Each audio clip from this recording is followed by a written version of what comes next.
Imagine standing in the parking lot of your own workplace, boxes in your arms, keycard already deactivated, watching your husband's car still parked in the spot next to where yours used to be, watching the light on in his office, knowing the meeting happening inside has nothing to do with quarterly reports. That was Celia Drummond on a Tuesday afternoon in late October, 9 years into a marriage she had given everything to, and 4 hours after being told her position had been eliminated. She did not cry in the parking lot. She had learned not to cry in public spaces years ago, somewhere around year 3, when she had figured out that crying in front of Harriet Ashby never made things better. It only gave Harriet something to mention at the next family dinner. Harriet Ashby was her mother-in-law, a woman who wore cashmere in August and scheduled her son's life like a flight itinerary.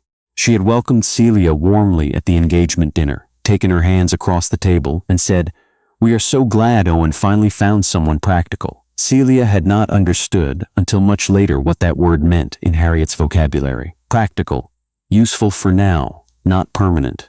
Owen Ashby came from a family that had built its wealth quietly and protected it loudly.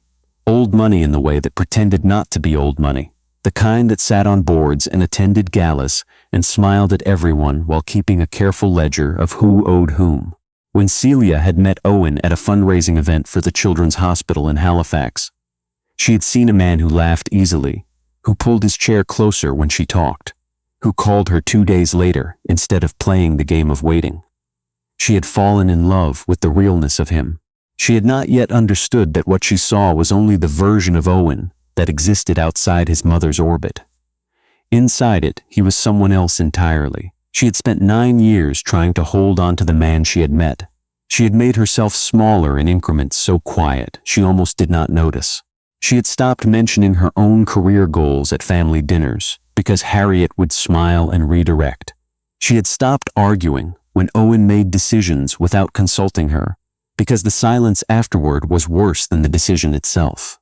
She had given up the apartment in Montreal she had loved, the friends who were too loud for Harriet's taste, the plan to go back to school for her environmental law certificate. She had given and rearranged herself until one day she looked in the mirror and did not entirely recognize what was left. And she had done all of it while quietly, privately, hoping. Because there was one thing Harriet wanted more than control, and that was a grandchild. And Celia had wanted a child too, fiercely, in the way that lives underneath everything else and makes its presence known in the middle of the night. So she had stayed. She had kept trying. She had smiled through 2 miscarriages, through the specialist appointments Owen drove her to in silence, through the blood work and the waiting rooms and the brochures about unexplained secondary infertility. She had stayed because she believed that grief shared should eventually become something softer. That difficulty survived together meant something. She had been wrong about what Owen believed suffering meant. The boxes were heavier than she expected. She put them in the back seat, not the trunk, because she did not want to open the trunk and have to look at the empty space. She sat in the driver's seat for a long time. The parking lot emptied around her. The afternoon light turned the kind of gray that October does in Nova Scotia, low and close and without apology. Her phone buzzed. Owen. Heard about the restructure. Are you okay? I'll be late tonight, strategy meeting. She read it twice. Then she put the phone face down on the passenger seat and drove. She drove until the highway turned into a county road, until the county road turned into a stretch of coast she had not visited since before the marriage. She pulled over where the guardrail ended and the cliff grass began. She turned the engine off. She sat there with the window cracked and the smell of the Atlantic coming in cold and honest, and she let herself think. She had been 31 when she married Owen.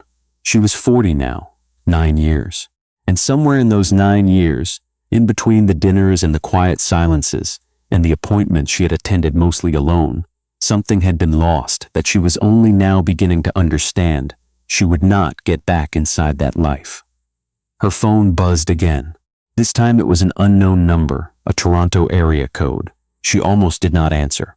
Is this Celia Drummond? A man's voice, measured and professional but not cold. It is.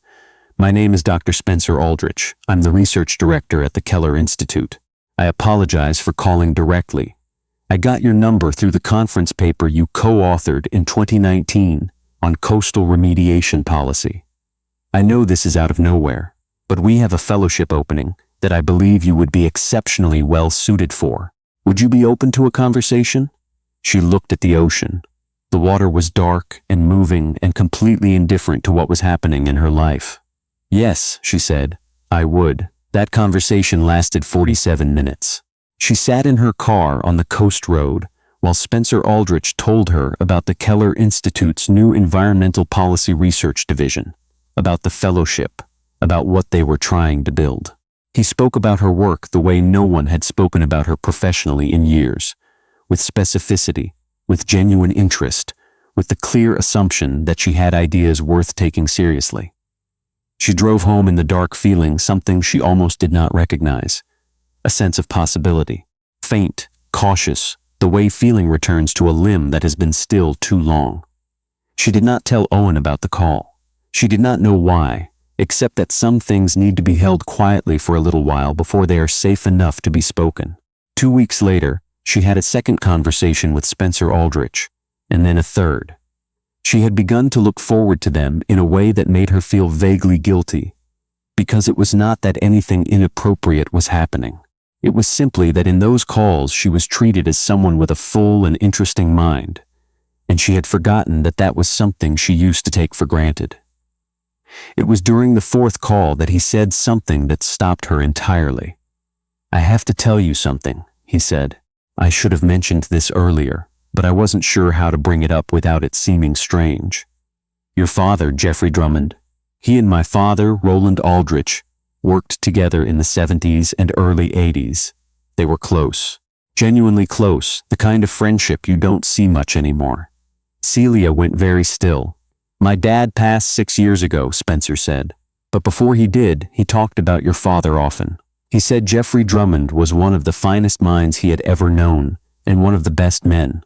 When I came across your name on that paper, I looked twice because I thought it couldn't be coincidence. Then I saw your photo, and I knew. Her father had died 8 years ago. She had carried that loss underneath everything else, quietly, the way you carry things that are too large to put down. He talked about you, Spencer said, my father. He talked about Jeffrey's daughter, who was going to change things. He said that in the specific way people say things when they mean it. She could not speak for a moment. I'm sorry, he said. I probably should have led with that, or maybe not led with it at all. I just thought you should know. No, she managed. I'm glad you told me. She was sitting at the kitchen table. The house was quiet. Owen was at his mother's for dinner, an invitation that had not included her, framed as just family stuff, in the way things increasingly were.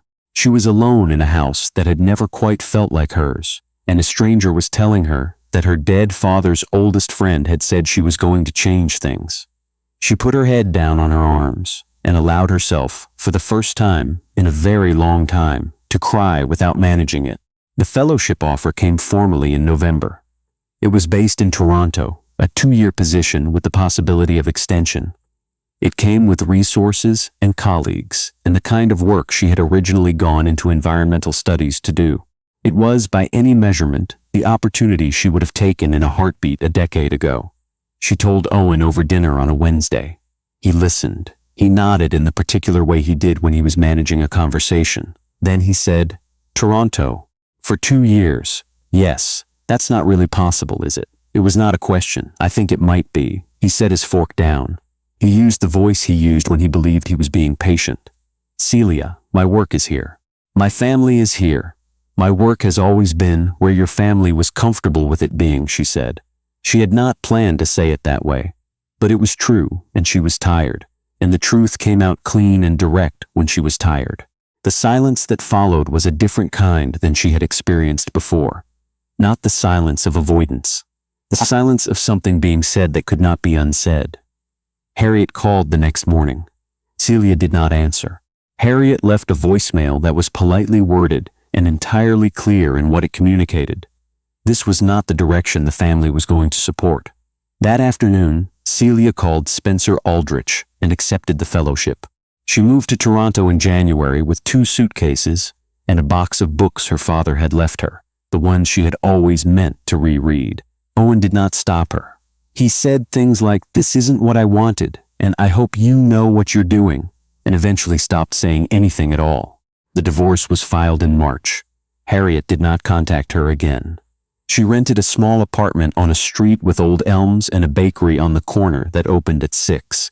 She learned the routines of a city she had not lived in since her 20s. She started work at the Keller Institute on a Monday morning in a glass building full of people who argued passionately about carbon policy and land rights and water legislation. And she felt, for the first time in longer than she could accurately remember, that she was in a room where she belonged. Spencer Aldrich was not what she had expected from the phone calls. She had constructed a version of him, older, perhaps more formal, the kind of academic who kept his office in scholarly disorder. He was 38, which surprised her. He was direct without being blunt, interested without being intrusive. He brought coffee to the morning briefings without being asked because he had noticed who arrived early. Small things. She noticed them without meaning to. They ate lunch together 3 or 4 times a week. At first because their project timelines aligned, and then because they both kept finding something else to talk about at the end of the ones that did not. He had her father's quality of listening, she thought once, and then had to sit very quietly with that for a moment because it moved her more than she had anticipated. He told her about his father, Roland, how Roland had kept a handwritten journal for 40 years and had asked Spencer, in the last weeks, to keep writing it because he couldn't stand the idea of the habit dying with him. Spencer had kept that up for 6 years. He wrote in it on Sundays. He had told almost no one that. She told him about the coastal road in Nova Scotia, about pulling over to look at the ocean on the afternoon she had lost her job and her marriage in the same day without yet knowing the second part. He listened with the full weight of his attention and said, "I think you already knew that afternoon. I think you drove there because part of you knew and needed somewhere honest to be." She thought about that for days afterward. They had been at the Institute for 5 months when he found the letters. His father's study had been kept largely untouched since Roland's death, managed by Spencer's older sister. But they had finally decided to clear it, and Spencer had driven up to Markham on a Saturday to help. In a wooden cabinet behind the desk, in a drawer that had always been locked, his sister found the key taped to the back of a framed photograph and opened it. Inside were 2 stacks of letters. The ones on the left were in Roland's handwriting. The ones on the right were in someone else's. The return address on the right-hand stack said G. Drummond, Halifax, NS. Spencer called Celia that evening. He read her one of them, asking first if she wanted to hear it, and she said yes without hesitating. It was her father's voice. She could hear it exactly, the rhythm of his sentences, the way he made an observation and then stepped back from it to let it breathe. He was writing to Roland about a conference in Vancouver, about an argument they had apparently been having for years, about policy implementation timelines, about Roland's daughter's piano recital, about a photograph he was enclosing of Celia at 6 years old on a beach in Cape Breton. "I want her to understand the coast," her father had written. Not just scientifically, the way it actually feels to stand next to something that old and that indifferent and that beautiful all at once. She'll figure out the rest from there. Spencer was quiet when he finished reading. So was Celia for a long moment. "He sounds like someone worth knowing," Spencer said finally. "He was," she said. "He really was." There was a photograph in the envelope. Spencer found it as he was refolding the letter. He described it to her. 2 men, a beach, probably the early 80s from the clothes and the quality of the light. One of them she would not have recognized. The other she had known in every room of every house she had ever considered home. She asked Spencer to keep the photograph safe. He said he would. He said it the way her father had written letters, like it was something you simply meant, and therefore did not need to make a production of. She fell in love with him somewhere around month 7. She was fairly certain about the exact moment, which was a Tuesday afternoon when they were reviewing testimony submissions for a federal consultation, and he stopped in the middle of a sentence, looked at her, and said, "I'm glad you answered that phone call." Just that.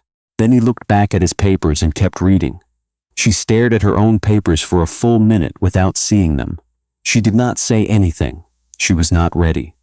She had learned, finally, after everything, to be careful with the things that mattered most.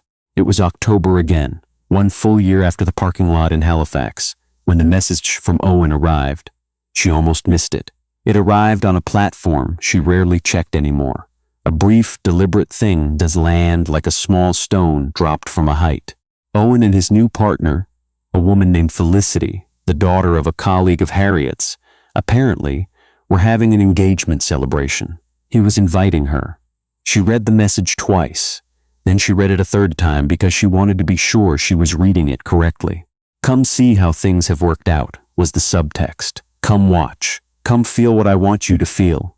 She set her phone down on her desk and looked out the window at the Toronto street below. Old elms, November bare, the bakery on the corner with the light always on.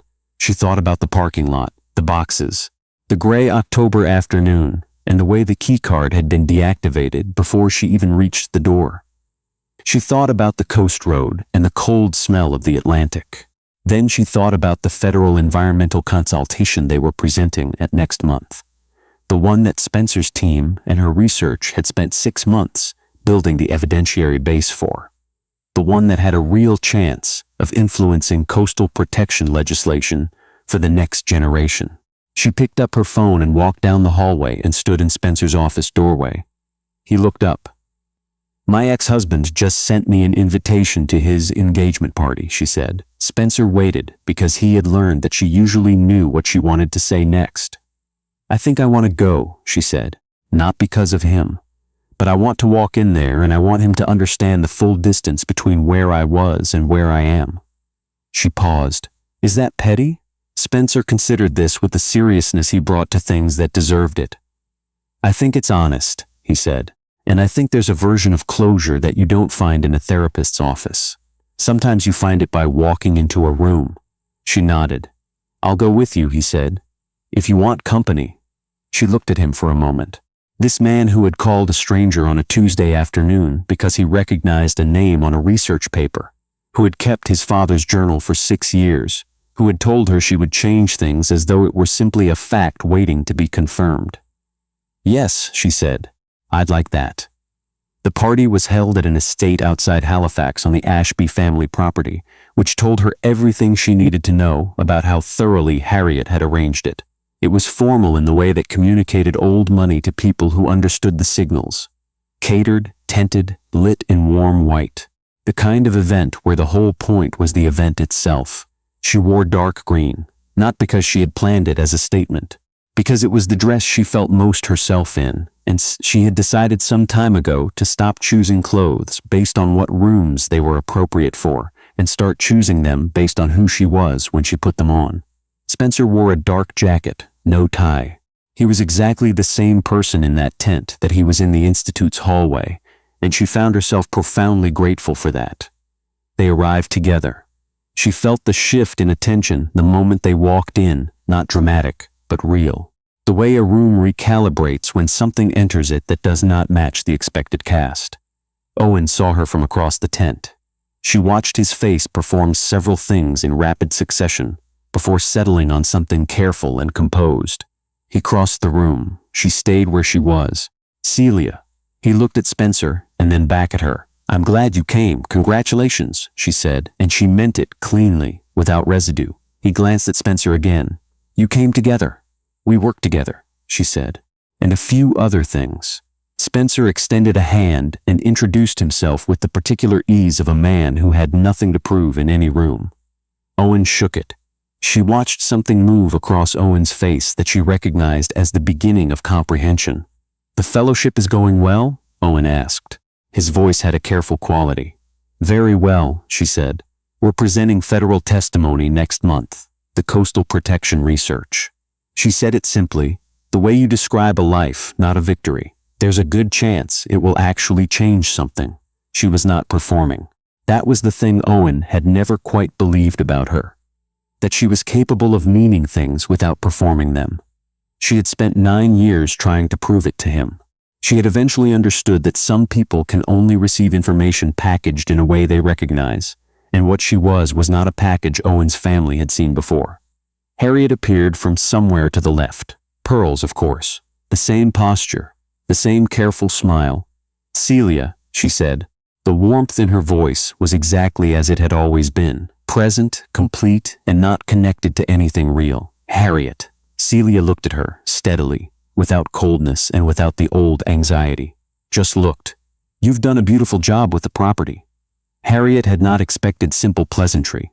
She had expected something she could redirect or diminish. The lack of it threw her in a way that was small and complete and satisfying to witness. Felicity appeared with Owen's arm around her, young and bright-eyed in the way of someone who had not yet understood what arm she had taken. Celia felt something genuine, not jealousy, not triumph, but a quiet, real sorrow. She hoped Felicity knew more than she herself had known walking in. "Your work," said a voice beside her. She turned. An older man, silver-haired, someone she did not recognize. "Are you the Celia Drummond who co-authored the 2023 report on Marine Protected Area Classification? The one that got submitted to the parliamentary committee?" "I am," she said. "I'm on that committee," he said. "I've been hoping to meet you." He pulled out a business card. "We've been pushing for independent research voices in the consultation process. What you and your team have put together is exactly the kind of work we need in the room." She took the card. She looked at Spencer, who was watching her with an expression she had come to know well, the one that said he was genuinely pleased by something and was letting himself show it. She looked around the tent, the white lights, Harriet's careful arrangements, Owen holding Felicity's arm with the slightly too conscious posture of a man still managing appearances.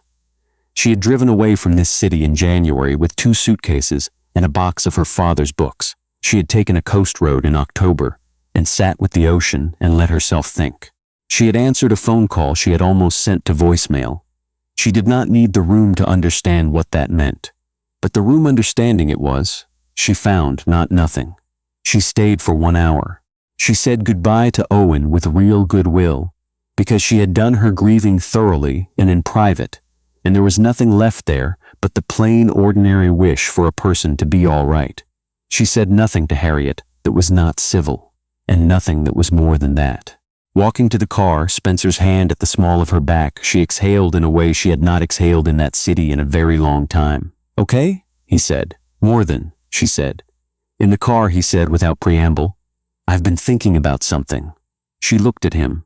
"I've been thinking about it for a while, and I've been taking my time because I didn't want to get it wrong." He kept his hands on the wheel and his eyes on the road, which was how he handled things he was serious about.